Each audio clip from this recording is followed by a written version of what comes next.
¿Qué tal? Mi nombre es Jennifer Girón, soy jefa del Departamento de Comunicación Científica del INGER y el día de hoy estoy complacida con presentarles la primera de 4 sesiones que tenemos preparadas para ustedes en marco del mes del Alzheimer y otras demencias. A continuación, el doctor Luis Miguel Gutiérrez Robledo, director del Instituto Nacional de Geriatría, nos va a regalar unas palabras. Adelante. Bienvenidos.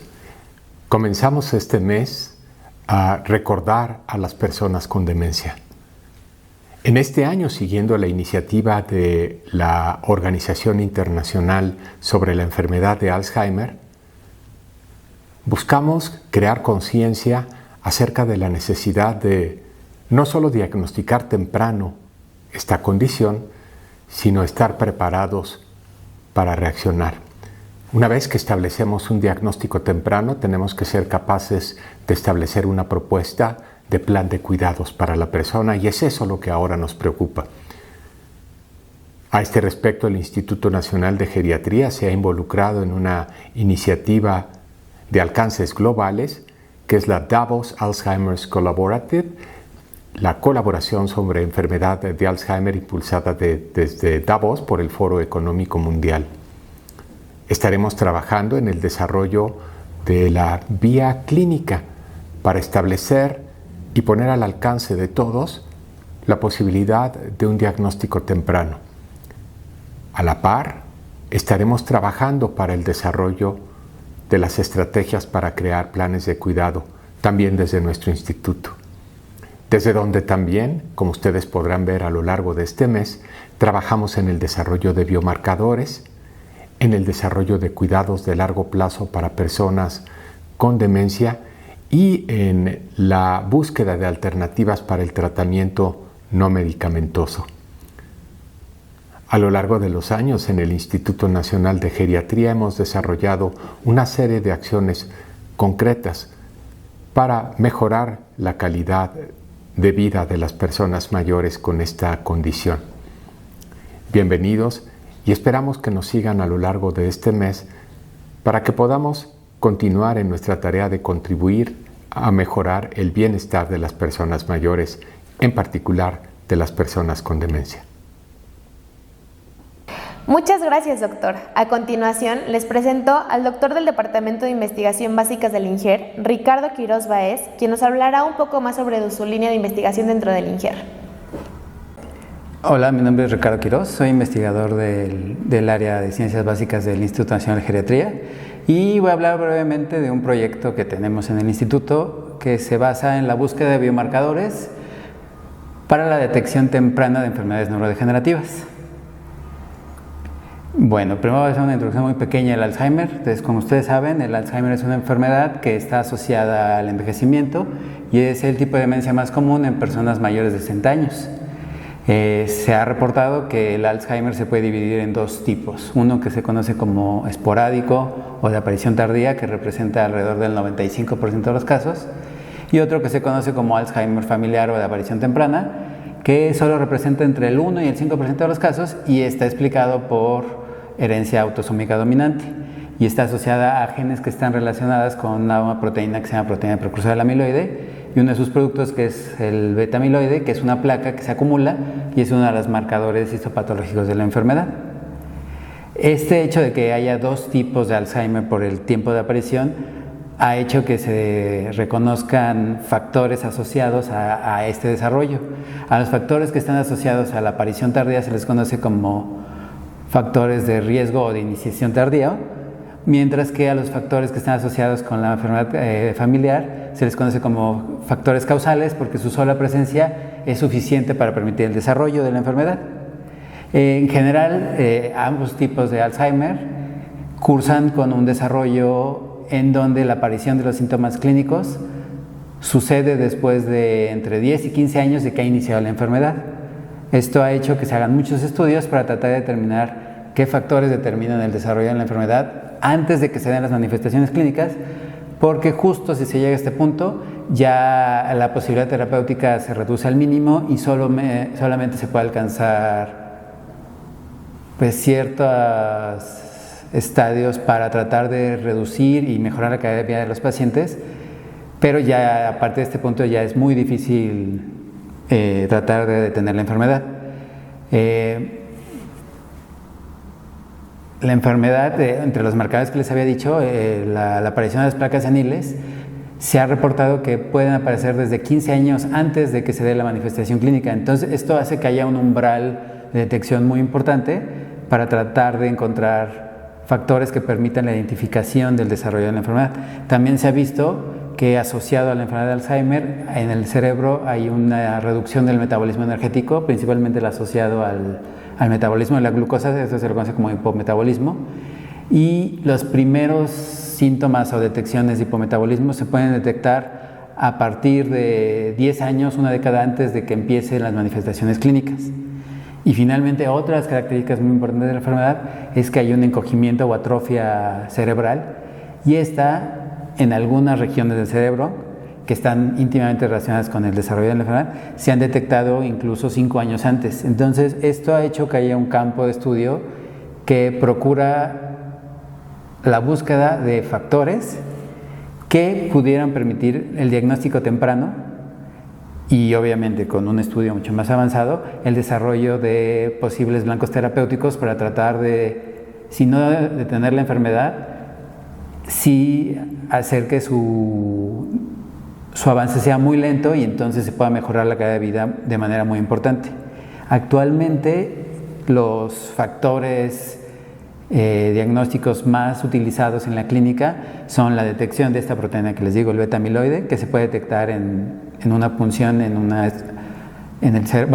médula espinal, sacando un líquido que se llama líquido cefalorraquídeo, y lo que se observa es que la disminución del contenido de esta proteína es una llamada de atención de que puede estar desarrollándose la patología. También se ha visto la acumulación de este péptido en el cerebro formando placas. Hay una inflamación generalizada en una estructura, en una célula que se conoce como glía, que está asociada con la respuesta inflamatoria, y esta tiende a tener una hiperreactividad, y lo que induce es que haya niveles de estrés oxidante y de daño a nivel de proteínas y lípidos mucho más importante en personas que están cursando con el desarrollo de la enfermedad que personas que no están enfermas. También se ha detectado la proteína tau, y obviamente con estudios de tomografía por emisión de positrones o PET se ha tratado de ver cómo es la distribución de la amiloidosis cerebral y también de qué tan comprometido está la arquitectura cerebral. Sin embargo, todos estos estudios no son estudios de primera etapa, son costosos y no se realizan de manera rutinaria. Entonces, una de las intenciones que tenemos en el instituto es desarrollar métodos de detección temprana que sean relativamente baratos y que puedan asociarse y aplicarse en clínicas de primer nivel. Un poco la historia de esto es, hay un gran campo de estudios de unas técnicas que se llaman estudios de asociación de genoma completo, o GWAS, y estos estudios lo que han demostrado que hay toda una serie de genes, en este caso, o proteínas que están asociadas como factores de riesgo. Que les había dicho, estos factores de riesgo son las proteínas y los genes que se han relacionado con el desarrollo tardío de la enfermedad. Sin embargo, el tener estos factores de riesgo no necesariamente determina que la persona vaya a desarrollar la enfermedad. Por ejemplo, uno de los factores más comunes que se estudia a nivel mundial es una proteína que está asociada con el manejo de lípidos, que se llama la apolipoproteína E. Existen varias formas de esta proteína y hay una forma que se conoce como la ApoE4. Lo que se ha visto es que personas que tienen ya sea una copia o dos copias de esta proteína tienden a incrementar el riesgo de desarrollar la enfermedad de Alzheimer. Sin embargo, como les decía, estos no son factores definitivos, simplemente pueden inducir el desarrollo de la enfermedad, pero el poseer la expresión de este gen, por ejemplo el de ApoE, también va a estar relacionado con el estilo de vida que tenga una persona. Entonces, lo que se ha visto es que dependiendo los factores y la calidad de vida que tenga esta persona, la alimentación, el que haga ejercicio, el que esté expuesto a a un enriquecimiento intelectual, puede aumentar o disminuir la carga que tiene este gen en el desarrollo de la enfermedad. Entonces, en este sentido, una persona que tiene la enfermedad de Alzheimer, o bueno, más bien, que posee el gen, podría o no desarrollar la enfermedad, siempre y cuando también determinemos el estilo de vida que tenga esa persona. Si padece enfermedades como hipertensión, diabetes, y si es una persona sedentaria. Entonces, aunado a todo esto, hay que hacer un análisis mucho más complejo para ver qué tan determinante es la aparición de estos genes en el desarrollo de la enfermedad. Entonces, en este sentido, lo que nosotros queremos es buscar nuevos biomarcadores que estén relacionados con la enfermedad de Alzheimer, pero que no sean los marcadores clásicos que se han descrito hasta ahora, y lo que queremos principalmente son marcadores que estén asociados con la capacidad que tiene un individuo de realizar tareas intelectuales, la capacidad que tiene su cerebro de comunicarse y de responder ante estímulos nocivos. Entonces, en este sentido, hay como un periodo en el que se puede dividir a los marcadores dependiendo en qué momento se encuentran o son localizados, ¿no? Hay una etapa donde se pueden clasificar como preventivos, otra donde se clasifican como modificables, y otros que estos marcadores, que son los que actualmente se utilizan en la clínica, se conocen como sintomáticos porque lo único que reflejan es el estado que tiene este individuo en el momento en que es detectado.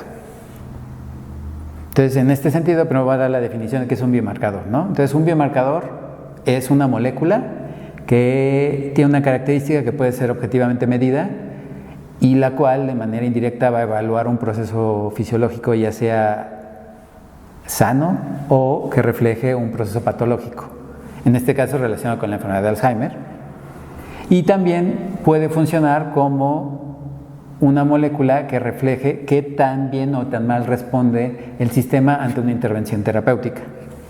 Entonces, en este sentido, uno de los proyectos que tenemos en el laboratorio es la búsqueda de biomarcadores, pero estos biomarcadores, como les decía, están reflejando la actividad del sistema nervioso central y obviamente no son accesibles de manera rutinaria para poder ser detectados. Entonces, lo que estamos buscando son vehículos o estructuras que permitan su detección en la periferia, en este caso a través de una prueba sanguínea.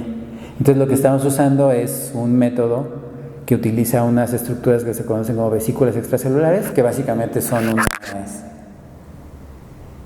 esferitas de lípidos, y estas esferas lo que contienen son proteínas, otros metabolitos o ácidos nucleicos, ya sea en forma de microRNAs o RNAs mensajeros que van a regular la expresión de ciertas proteínas.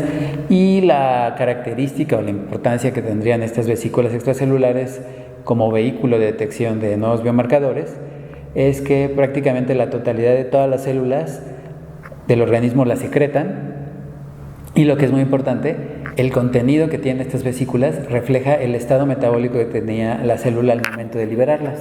Entonces, esto nos permite detectar qué es lo que estaba pasando en el cerebro al momento que estas vesículas podían ser liberadas. Estas vesículas extracelulares tienen la capacidad de cruzar una estructura que se conoce como la barrera hematocefálica que protege al cerebro y, por tanto, ser detectados en la sangre periférica, y esto implica que puede ser una prueba mucho más barata y mucho más sencilla que se puede aplicar en clínicas de primer nivel. Entonces, en el proyecto que estamos desarrollando, lo que estamos haciendo es buscar proteínas que son marcadores de la enfermedad, y más allá que estén relacionadas con procesos patológicos, lo que queremos ver es cambios metabólicos que reflejen la transición de un estado sano del sistema, el sistema nervioso central, a un decaimiento que posiblemente pueda culminar con el desarrollo de la enfermedad de Alzheimer. Y bueno, aquí en la imagen que les muestro, lo que pueden observar es, por micrografía electrónica, el aislamiento de estas vesículas, donde ustedes pueden observar que son unas esferas. Estas esferas contienen, lo que ya les decía, proteínas o DNA, y la ventaja que tienen esas esferas es que uno las puede aislar y hacer estudios específicos, ya sea del material contenido proteico o de DNA, y ver cómo el contenido de estas vesículas va cambiando a lo largo del desarrollo de la enfermedad. Entonces lo que buscamos en realidad son marcadores que indiquen un cambio temprano en la actividad sináptica, que sería la actividad que regula la comunicación entre neuronas, y que eso pudiera ser una diana que reflejara que está habiendo una alteración y que esta alteración es susceptible a una intervención ya sea conductual o terapéutica para tratar de revertir o disminuir el avance de la enfermedad. En el estado actual de la investigación realmente lo que estamos haciendo es, a partir de modelos preclínicos, ya sea in vitro, en células o en animales, tratar de encontrar estas proteínas blanco y una vez teniendo localizadas esas proteínas o biomarcadores, localizarlas ya en sangre periférica de pacientes que están diagnosticadas con enfermedad de Alzheimer y comparar el contenido en personas controles que se encuentran sanas, ¿no? Y bueno, más adelante esto lo que nos podría proporcionar es una especie de tamiz inicial para tratar de discernir qué está pasando en los estadios iniciales de la enfermedad y de esta manera poder mejorar la calidad de vida de los individuos, ¿no? Obviamente esta es una investigación que es de largo aliento porque tiene que empezar desde la identificación y sobre todo la estandarización y el reconocimiento ya en personas comunes, ¿no? Y bueno, a largos rasgos esto sería como uno de los proyectos que estamos desarrollando en el instituto. Muchas gracias. A continuación, les presento a la maestra en neuropsicología y doctora en neurociencias por la Universidad Nacional Autónoma de México e investigadora en ciencias médicas B del Instituto Nacional de Geriatría, Paloma Arlet Roa Rojas, quien nos hablará también un poco más sobre su línea de investigación dentro de nuestro instituto. ¿Qué tal? Buenas tardes. Mi nombre es Paloma Roa y yo soy investigadora en Ciencias Médicas B en el Instituto Nacional de Geriatría. El día de hoy les voy a hablar un poco más sobre cómo es que mi línea de investigación se vincula con el Plan de Acción Alzheimer y otras demencias de México del año de 2014. Primero me gustaría comentarles sobre un trabajo que tenemos que se titula La enfermedad de Alzheimer y otras demencias como problema nacional de salud. Este es un libro que editamos hace algunos años para la Academia Nacional de Medicina y en el cual se contienen mucha información útil sobre lo que es el panorama actual de la enfermedad de Alzheimer en nuestro país. Si a alguno de ustedes les interesa, está disponible en la red y es un documento en el cual se concentran dentro de los autores del capítulo todas las personas que estudiamos Alzheimer actualmente. Esa es una referencia importante. Dentro de mi línea de investigación sobre la enfermedad de Alzheimer, yo abarco básicamente dos aspectos, que son el aspecto de la prevención y el aspecto del diagnóstico. La evidencia actual, la evidencia que tenemos actualmente sobre la enfermedad, existe una amplia línea de investigación que se está desarrollando fuertemente para que podamos entender cómo es que podemos hacer para prevenir esta enfermedad. Sabemos bien cuáles son los factores de riesgo más importantes para ella, para que se dé de forma esporádica. Eso ya lo sabemos muy bien, sin embargo, todavía no sabemos cómo es que esos factores de riesgo pueden manejarse o pueden darse el tratamiento para poder prevenir esta enfermedad. Y el otro aspecto que abarco con mi línea de investigación tiene que ver con el diagnóstico. En este sentido, existe una amplia gama de instrumentos y de cuestiones y de criterios y de demás y de consensos para diagnosticar la enfermedad de Alzheimer. Yo estoy específicamente enfocada a lo que tiene que ver con el tamizaje y lo que tiene que ver con algunos aspectos muy específicos de los sujetos que tienen lo que conocemos como deterioro cognitivo leve y cómo es que el deterioro cognitivo leve se transforma en enfermedad de Alzheimer. Les voy a contar un poquito más. Esto que les decía, estos dos aspectos de mi línea de investigación sobre Alzheimer se vinculan con el Plan Nacional de Alzheimer, en el punto que dice prevenir y promocionar la salud mental a través de una política pública que tome en cuenta la salud mental con una perspectiva de curso de vida, es decir, que considere prevenir los factores de riesgo de la enfermedad de Alzheimer y otras demencias como problema nacional de salud, conocidos como la diabetes y la hipertensión, para así poder fomentar el envejecimiento activo y saludable. En este sentido, ese es el punto que se incluye en el Plan Nacional de Alzheimer, y les muestro en la diapositiva algunas de mis publicaciones más recientes al respecto. Dentro de lo que yo estudio de la prevención de esta enfermedad, como principales aspectos están los factores de riesgo que se conocen como modificables, porque hay factores de riesgo que no se pueden modificar, no se puede hacer nada para cambiarlos. Sin embargo, un gran número de factores de riesgo para la enfermedad de Alzheimer son modificables. Los principales que yo estudio se refieren a la depresión y a la diabetes. En este caso, la depresión tiene una relación muy compleja con la enfermedad de Alzheimer, la diabetes también. Estudio particularmente estos dos porque son enfermedades que tienen una prevalencia sumamente alta en la población mexicana. Tenemos un número enorme de sujetos que padecen depresión en la etapa del adulto mayor, así como tenemos montones de sujetos que tienen diabetes. Y como sabemos, la diabetes es una enfermedad crónica que no aparece, no es de inicio abrupto, es de inicio insidioso. Entonces son personas que cuando llegan a la etapa adulta son personas que ya traen la enfermedad desde hace muchos años. En ese sentido, tenemos algunas publicaciones, como por ejemplo la que les aparece aquí en la diapositiva, en la que analizamos si es que la depresión y la diabetes están relacionadas, es decir, si existe la posibilidad de que los sujetos con diabetes tengan una mayor probabilidad de desarrollar depresión. Y otros dos aspectos fundamentales que yo estudio para saber cómo prevenir la enfermedad de Alzheimer tienen que ver con dos cosas. Una, la reserva cognitiva, y otra, la resiliencia.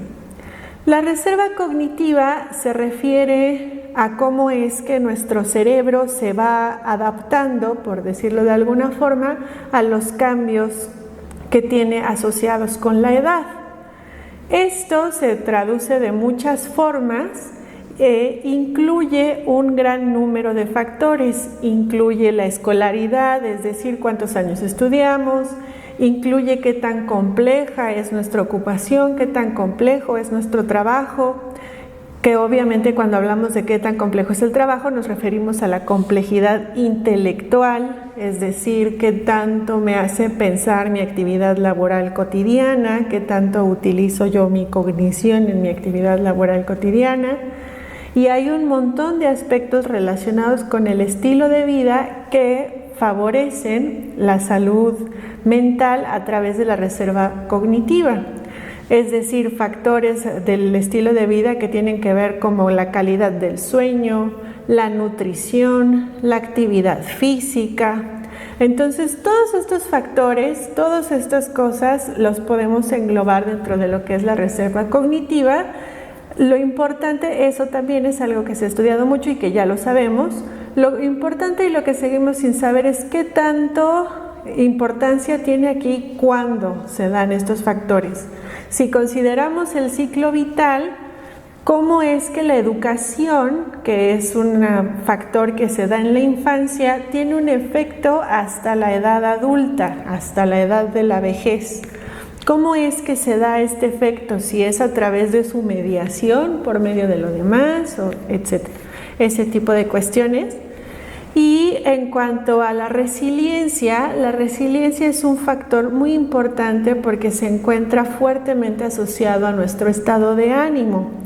Suponemos, hay muchas formas de definir la resiliencia también, pero suponemos que tiene que ver con la capacidad de una persona para adaptarse a las adversidades, para que las adversidades les sean lo menos detrimentales posibles. Y por adversidades estamos hablando también de muchas cosas que pueden pasar.